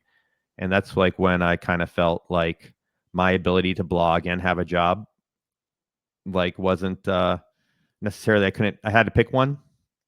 And I was really angry about that. I don't know. I wrote for the school paper when I was in college. Like I've always had a voice, and now to feel like I don't have a voice, like I can't have a voice in my industry. Like I've been angry about that for 11 years. And now to hear like, Facebook rolling back their DEI programs, and their censorship programs. Yeah, ending their censorship programs, going to community notes, all this other stuff happening. Like I feel like the world is healing. Like, or at least we're not on a slippery slope that's going to go infinitely in the direction of censorship. Yeah, and it's interesting because of like the timeline of when Musk is making PayPal in his 20s and Zuckerberg's barely 20 making Facebook. They aren't thinking about large scale principle, like libertine things that are actually, in some ways connected to the Imago Dei. There's some ways connected to these deep Western principles that founded out of Christianity, the value of the individual and the individual voice and all this stuff. They weren't thinking about that stuff. They weren't, but then they're 40 and 50 years old now, and they have a responsibility. And there's a critique on how anybody handles some level of repentance in Zuckerberg's, whatever you want to call it, there's going to be no one does that stuff perfectly, but I respect the Zuck. Yeah, I mean, he got, and I have my own like cynicism sometimes. Like he's got the Dana White guy from the MMA that he got on board with him, and it's like, yeah, and he's Trump's buddy, and it's like, okay, so now Trump's in Facebook. It's like, but I just don't. The thing that's always stood out to me about Trump is like, it's not a mystery. It's not a everyone wants to actually make it a mystery. All the left wants to make it this. He's this mysterious cabal, he's doing all this, the stuff they accuse him of. It's very projectional. And it's like, you just kind of get the guy, for better or for worse. Here's what you have. This is him. Like he's kind of himself. He puts his name on everything, wears the same suit. He tries to marry, supermodel people, and he likes fast food, and he likes status. Like, I mean, and he wants America to be like it was when he was in the 80s. Like, I mean, just for better or for ill. I've really been enjoying the 80s retro vibe. Like I was the target market for all of that stuff. Like, yeah, that was good. Like when Hulk Hogan got on stage at the RNC, I was just like, and ripped off his shirt. I'm like, oh, like it just all came flooding back. I'm like, this is. Did you watch wrestling when you were a kid? A little bit, yeah. He was also just in the culture too. Yeah. Yeah, we did watch a little wrestling. When my parents converted to Jehovah's Witnesses, I was like 6 years old, 5 years old, and we kind of like weren't allowed to watch anything violent anymore. So we stopped watching wrestling. But I have memories of like me imitating Hulk Hogan, like when my parents had their friends over and everybody like laughing at me. Like, I guess they thought I was adorable when I was like, Hulk smash or whatever is eat your, I heard it the other day, eat your vitamins and, say your prayers and stuff. He actually had this little kind of Americana shtick that he did at first. And then apparently I was listening to Paul Antleitner, who does a lot of culture commentary. He's kind of he's known Vanderklay for a long time. And he's doing a lot of cultural commentary and prediction and stuff right now. And he was talking about the kayfabe of wrestling, like, and that's been a big corner conversation as well, as like, what is this LARPing and kayfabe of until it is real, it's not real, it's what you want to see, is all this stuff. And so much of that, like at the RNC is a great example, because he had like Kid Rock, and you had the guy who sings Proud to Be America, Proud to Be American, and nobody in pop culture, it's like, man, RNC is so lame related to pop culture. It's like, well, everyone would lose their job if they went and performed at the RNC. So what do you like? What so there's a side. It's like, well, Kid Rock likes me, and so I like him, because it's like, and we'll support each other. And it's like, it's kind of that simple. Yeah, I've never really unironically liked Kid Rock's music. But I did when I was in junior high. I thought it was just a shit. With a baba dang a dang diggy diggy diggy boogie. That was it. Yeah. I mean, yeah. My name is Kid Rock. Kid Rock. Yeah, that was good stuff. I mean, I had a buddy that had a huge sound system in the back of his, had like a '67 Ford Galaxy that he tricked out, and he had like a custom 412s in the back seat, and he would we'd put that in, and he would just. Yeah, good times. I've also like drank less than 5 Monster Energy drinks in my life, so I don't know. I just don't get down with that. You're more of a redneck than me, probably. Oh, very much so. Yeah, can't help it. Sorry. But yeah, I agree. Like, there's been a real cost to being, Republican on the right, in the post-Obama age, and those who are willing to pay it with us, like, there's some kinship there, like there's some camaraderie. I wrote an op-ed for this election, and I put it out, and I felt it was important for me to do that. I don't have a big audience. I don't think a lot of people read it. It was my only major post of the year. I put a lot of work into it. And I put it on my Facebook and my Instagram and my Twitter, and I sent it around to people I knew in real life. And now I don't use my full legal name on my Substack, but you know, but it felt a little bit brave to do, to be putting it out there. And I ended up having debates with people that I know in real life about politics, people I don't talk about politics with. And I felt like I was like doing the America thing. And you know, I thought it was maybe more morally important than tangibly important for me to do that. Like, I didn't sway the election, but I felt like it was morally important for me to make my case known and take a stand.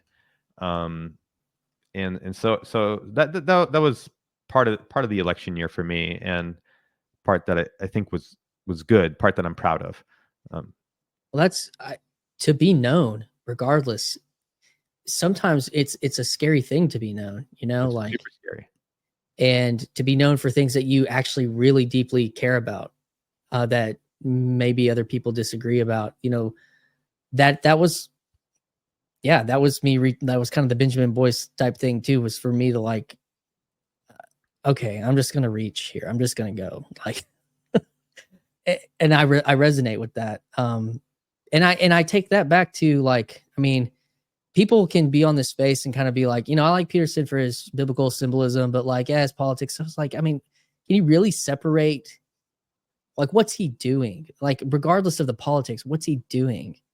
And he enacted a certain amount of courage to do what he did, and that's an example.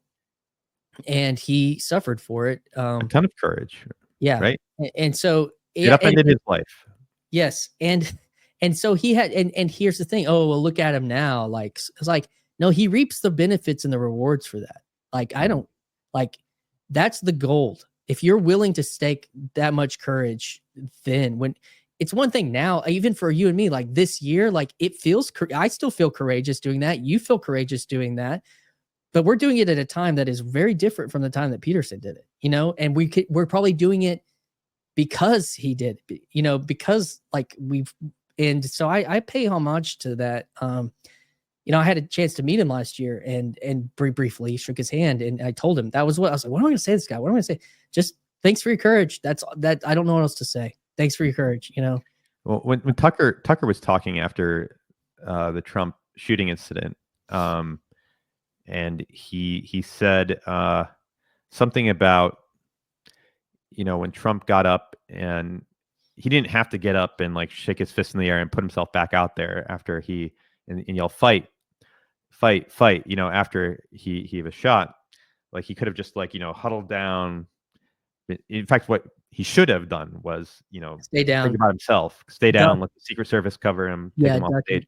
Yep. And he said, you know, Tucker said that shows real courage and real leadership instinct. And he said, because a good leader gives his people heart. And, you know, and I did think about that when I was having real difficulty writing my piece. And because I don't write a whole lot, and I'm also very picky. It's like, oh, this is taking so long, and like, maybe I just shouldn't, because there's also that fear. Yep. So that fear is like playing in with my difficulty, where it's giving me an excuse to get off the hook. It's saying, or the difficulty is giving my fear an excuse to rule, to say like, well, maybe you don't need to bring all that on yourself anyway and like upset the waters. And I'm like, well, I don't know, Trump took a bullet. It's like, can't I like put an essay out? So there is something where courage is contagious. And like, I'm not a huge courageous person. I'm in many ways a coward. But when I see my allies being courageous, I get a little bit more courage. Yep. I definitely think there's a reality to, you know, when Peterson said, well, for one, I watched that Tucker response, like it was powerful. Like I was like, because it made me think about my son, because he was talking almost directly to men in that. I think it was that really early. He came and flew into something that he was already planned to speak on, and then he he gave like this super punchy. I don't know if that's what you're talking about, but yeah, it was incredible. yeah, and it made me think about my son a lot, and but there's something to getting. I've even seen this in my like bringing on the randos that I did bring on. I would watch their Twitter activity just like after getting onto a space, which it wasn't like I was exposing them to the whole world, but you were technically exposed to the whole world when you say something on the internet. And I think that's real. Like you said, when you have a friend or a brother or a comrade or whatever word you want to use, like that you're encouraged by, it's real and it can go a lot further than we think. And I after Trump, there was when it got contentious on the Trump got shot stream that I did, I remember telling Jacob, like, I'm just one person. Like and he goes, he's like, that's not true. He's like, why, Christian, that's not true. And that stuck with me because, even in this conversation, when we talk about like our quote unquote heroes that, put up our own little social icons back here, whatever, it's like, they are also a person, but, obviously they have teams and all that kind of stuff. But like Elon Musk is an individual, like, and, we are more than just ourselves, but we are also ourselves. And so, yeah, I think that it is real. And as more people get on the internet and start doing podcasts and start having conversations and continue to write and continue to speak, like, because we can, that was what was at stake, even when in Bill C-16, like it was like all that stuff was at stake. It is important. But I mean, that's even like, I guess the last few days, like Trudeau got quit on January 6th. Like that was nuts. And when Trump was doing all of his rollout for the major parts of his team, like all these press releases on Twitter, like all that stuff was crazy. Oh, it's been a lot of fun. It's been a lot of fun. It has been. But the politics this year, I'm interested to see what happens. I'm so grateful that the election's over. Oh my gosh, that took up so much of my attention and care and energy and emotions. I was, in a way, disconnecting from politics is a way to spare yourself, because if you care too much, then it's going to suck when you lose. And this year, that was a temptation to like not care, to try to do that, but I did care, and I did put forth some effort. Yeah. Locally, I did a little canvassing. I knew that on election night that my heart was on the line, like that I would be crushed if I lost, and I put myself out there. And so when that didn't happen, when the good outcome happened, in like I wrote in my essay, all the ways that I'm not a huge Trump fan. Like, he's not my favorite guy to win the presidency, but I did feel like there was a clear choice, where there was a clear better choice, and I was willing to stand for that. Yeah, it was a big relief, and I'm very happy about it. And it puts us in this wacky world where we have like these big personalities that are, sort of in government. Yeah, big personalities sort of spitballing stuff, where, back in the Biden years, we had more of this corporate, like polished, default consensus kind of PSAs, where things that could be put out by your HR department. Memos. Like what was that? Memos. Yeah. And now we have, all sorts of crazy, bizarre stuff that I'm having a good time with. Yeah, it's going to be very fascinating. And if you're in the news, even if you're like on the other side, you've got to be so excited about everything that you're going to get to comment on, even if it's to hate on it, because there's going to be so much. I feel like it's going to be an interesting 4 years. I'm sure the news organizations are looking forward to what their ratings are going to be like. Yeah, it's like Trump saves them again. One more time. Yeah, I don't know. It is, yeah, like it's an interesting way, because it's like when we were talking about courage, like courage is one of those historical virtues. And it's like no one looks at Trump and says he's a virtuous man in a certain way, but like apparently he has a virtue, like, and I think that is one of those things that in the language that we have many times to try to describe like why we would or wouldn't like somebody or support or non-support, sometimes like we're lazy with it to be like, well, what is it about this person? Like, he's also got skill. He has real skill. I mean, I can remember Chappelle says it best, but whenever Trump debated Hillary, and I laughed so hard so many times. I mean, of the shock, but also the actual comedy of how his engagement was real. Like, it's just real regardless. And because Chappelle said, because when they had the conversation about tax, and he said, because you'd be in jail, he said, and that, ladies and gentlemen, is when a star was born. Yeah, I like that Chappelle bit. It's very good. Yeah, man. But yeah, the Trump thing, I agree. Like, I can criticize the guy. I was like a little disappointed in his first 4 years. Like, there's things I liked about it, but near the end, like, I didn't think he handled the disaster of COVID very well. Or there was a lot of things I can criticize the guy about. And then, I even now 4 years later, where he's older, he compares poorly against his former self. Yep. Like, and there's other Republicans out there that I feel like are a little sharper.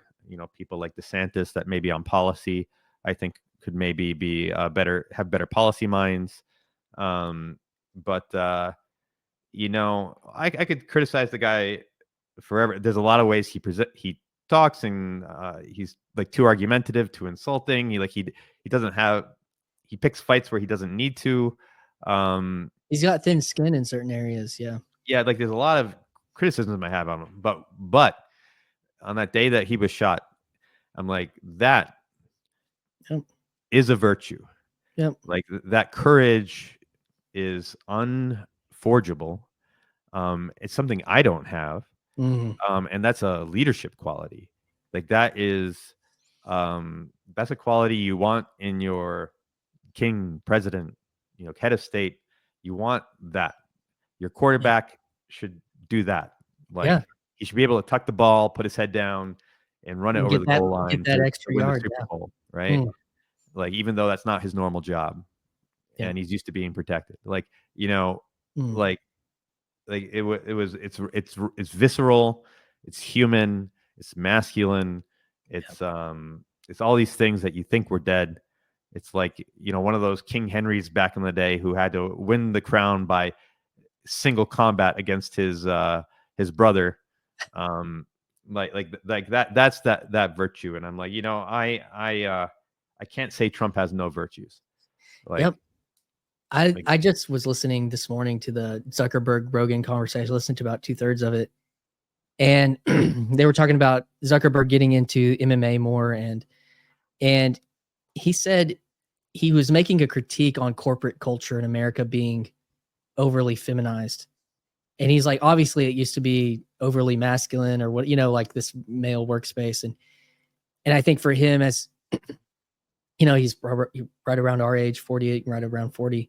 And it's like, he's seeing the importance of that even for himself. And as he's gotten into mixed martial arts and that visceral thing, like Rogan's always talking about, that's like a form of truth. Like, mats and skin and bodies, like, fighting is like, it's a part of truth.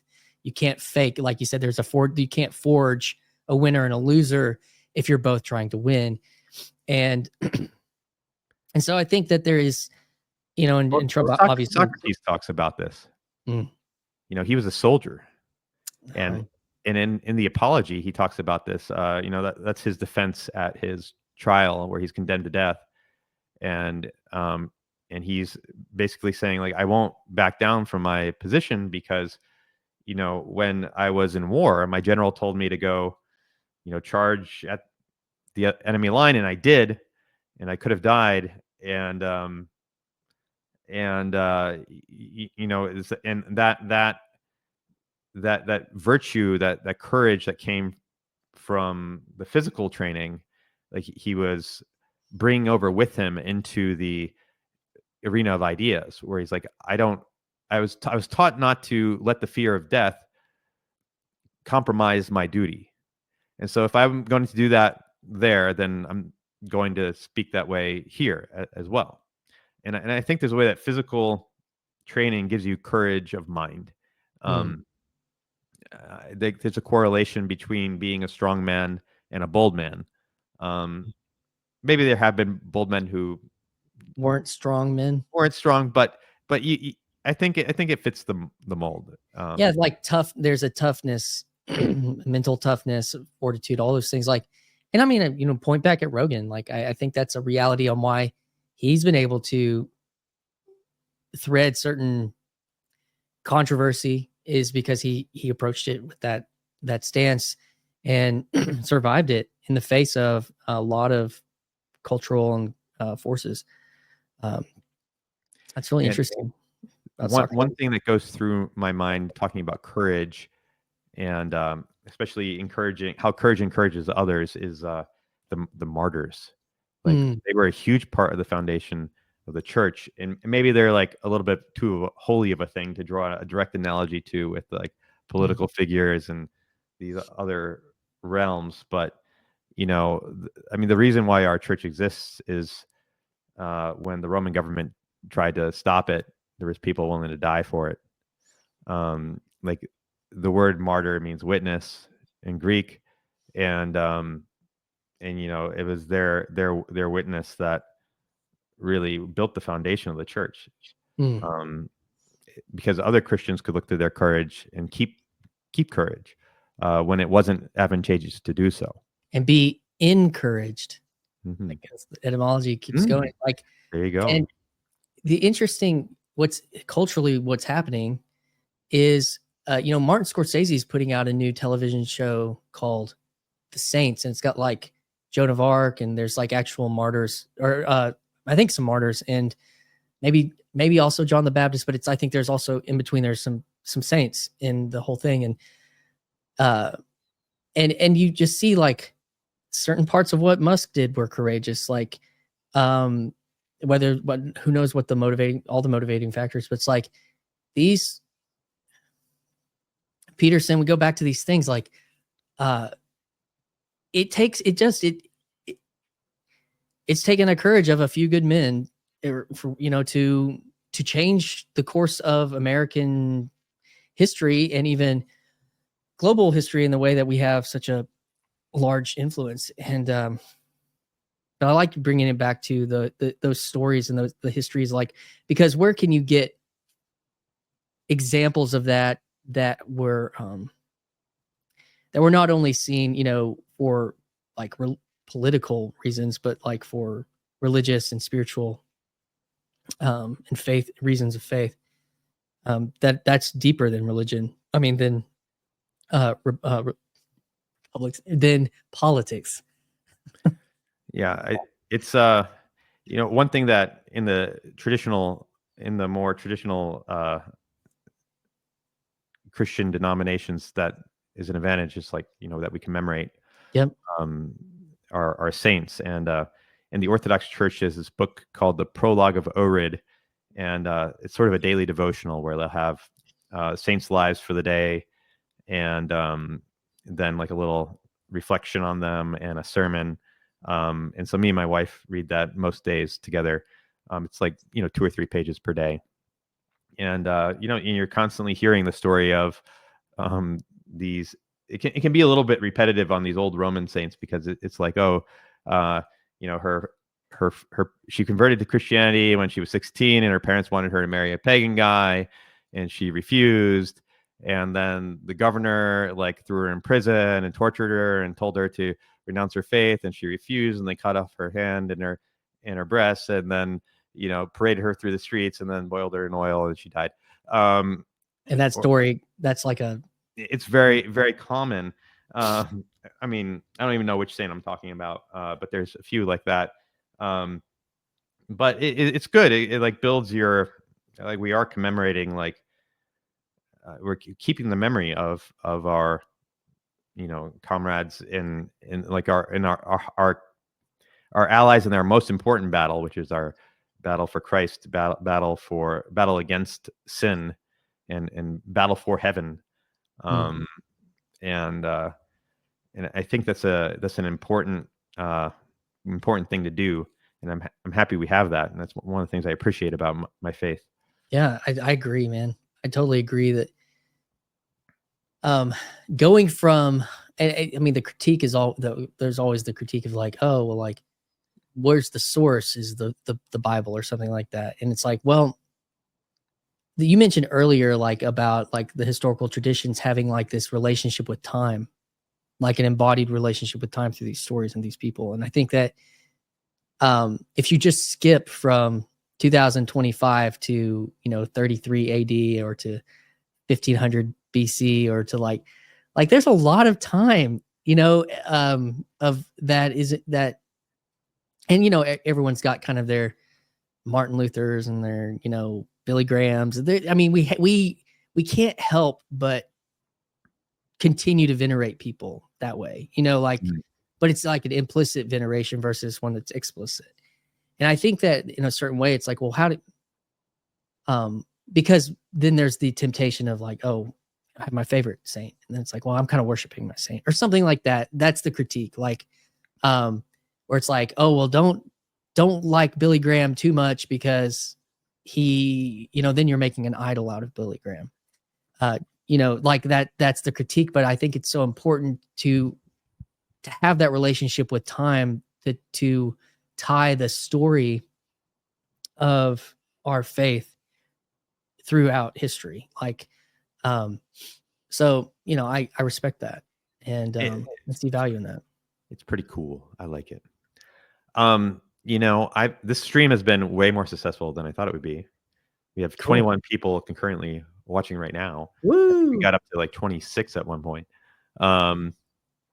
I know we've been going like 2 hours. I teased on Twitter that we might drop a call-in link, but I feel like if we did that, we'd go for another hour. Sure. So maybe I won't. Well, has anyone I haven't seen any comments. I don't see any comments. Just watchers, lurkers out there.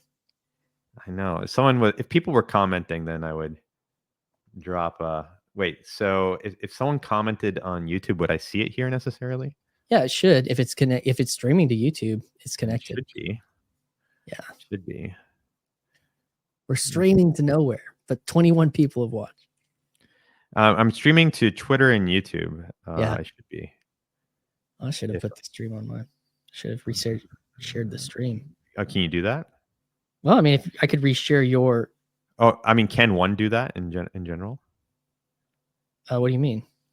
That's a thing that can happen. What can happen? You can share someone's stream. I'm doing it right now. Oh, wow. Well, I am getting ready to wrap up, I guess. So maybe it's a little bit. A little late. Too late. Yeah, we don't need to. We don't need to go. I think we have X viewers right now. I think. Yeah. I think that's where that 21 number is coming from. Or 23. Exciting. Yeah, man, it's been good. But let's maybe courage can be a good theme going into the new year. Live courageously. I have my first baby on the way, so I am nervous about that. I must be courageous. They tell you in Orthodoxy, I don't know how much they talk about this in Protestantism, but they talk about how marriage is martyrdom, like you're dying to yourself. It's a common theme. Okay. Because of Ephesians, right? Ephesians 5, it talks about how Christ gave himself up for the church. And it totally is, though. It's like you hear that ahead of time when you're like dating around and you're like, well, I still want to be married. They're like, but it's martyrdom. And you're like, Mm, well, yeah, but you get all the good stuff. And then when I was actually on the verge of being married, I was like, oh crap, this is martyrdom. Like, mm, like the day of, I was like nervous. I'm like, but what about all my individuality that I like making decisions for myself? And like, even though I was dating my wife for a while beforehand, um, there were I had some technical individuality that I had the ability to decide that I wasn't going to see her anymore, or wasn't going to pay attention to her, or I could go somewhere, do something without checking with her. Whether or not that would be a good idea, I don't know, but had the theoretical freedom. And then on that day, I'm like, oh, I don't have that theoretical freedom anymore. Like the whole world will judge me, or at least our communities will judge me. Like if I don't have the ability to walk away anymore. Like yeah. I'm giving that up, and that was like kind of scary. And I just kind of ignored the fear, listened to a bunch of like 80s rock in the car on the way to the church, like Eye of the Tiger, stuff like that. Some nostalgic things. That Pump, was like what was pump up hitting. music, pump That up. that was what was hitting me that day. Um, Mm, and then got married, and then we got pregnant like right away, which I wasn't exactly expecting. Uh, and now it's time to just die again. Like being a parent yeah, is, I'm thinking about all the freedom I'm going to lose from that. I'm like, well, I'm married, but at least I don't have something I need to take care of constantly that always needs one or both of our constant attention. And like that's going to happen. Uh, so that's where my courage will be focused in 2025. yeah, But I hope I can live courageously. yeah. My my sister. I said I live with her part time in Nashville right now. I'm doing and so I they just had a baby last week. My brother in law and my sister, and it's been my youngest is going to turn 8 next month. I have 3 kids, and I was like, oh man, I forgot about this. Hmm. So so I encourage you. You will be dying to yourself and to your sleep, and to yourself into your sleep, and yourself in your sleep. So, uh, but it is a worthy cause to die to, and um, yeah, that was and my little brother is also expecting like next month, so we got a whole new generation of kids coming out in the family. But Is that his first? it was my sister's first and my little brother's first. My sister's 3 years younger than me, and my little brother's 10 years younger than me. And I have an older brother who's a year older than me. We both have 3 kids. So As like scary as all this is, I look around at other people having their first kid, and like I'm like, none of them died. I yeah, mean, you'll physically. survive. Yeah. You'll So survive. And I think for the like fact this, that people have been doing this and people can do this, yeah, I'm like, well, it'll work out. it will. It will, and it will be a blessing. And yeah, dude. Well, yeah, I'm trying to continue to enact more courage. I'm continuing to invest into this project. Um, I I really enjoyed it. well, I appreciate it. Yeah, I'm kind of doing another. Like I went to Symbolic World last year, and that was a pretty big foundational thing. And I think there's 2 things I'm going to be going to and be involved in this year, that will continue to kind of like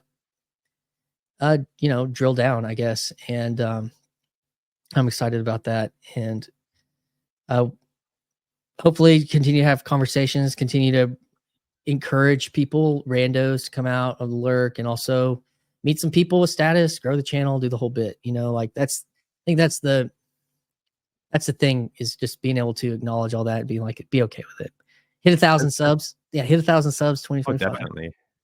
The thing about YouTube is like fame comes kind of overnight. Well, very shortly, but not exactly overnight, right? like to build a pretty big following takes 3 or 4 years, Hmm. which isn't a ton of time. Like it's not like breaking through in Hollywood. Right. Uh, but it does require that constant effort where like if you're doubling your subs every year, eventually you have 1 billion subs, but that early part feels like a grind, Yep. even if the percentage growth is large. Yep. And Like, I'm not too like I'm more concerned about at this point if it becomes something real actually big. I don't really know. I don't know if I've really considered that right now. I am concerned about the quality of the subscription more than the quantity of subscription. So that's the right place to be, I think. Yeah. and I could say maybe I'm just fooling myself in saying that, but I do think I really believe that. And it's so we'll see. We'll see if it what this does. This is my 40s. I'll be 40 in 2 months. So so we'll see what happens in my 40s. Cool. Yeah, I used to think for some reason you like look a lot younger than me, probably because of the ortho beard. Yeah, for the record, I started growing this beard when I started listening to Jordan Peterson and getting vaguely Christian. It wasn't an ortho beard. Oh wow. But yeah, I think you look. I think of you as a good bit younger than me, but we're roughly in the same ballpark. Yeah, that's been my lot in life. So, yeah, my got my that brother, baby face. yeah, my brother. Well, and my dad's half Korean, so I actually only learned this. Yeah, I only learned this year that Asian don't raisin. So I see. yeah, that's what I learned this year. Anyways, man. All right, well, let's wrap up the stream, and thank you so much for joining me on this threshold, and may our years be blessed. Amen, brother. All right, peace. All right, I just noticed option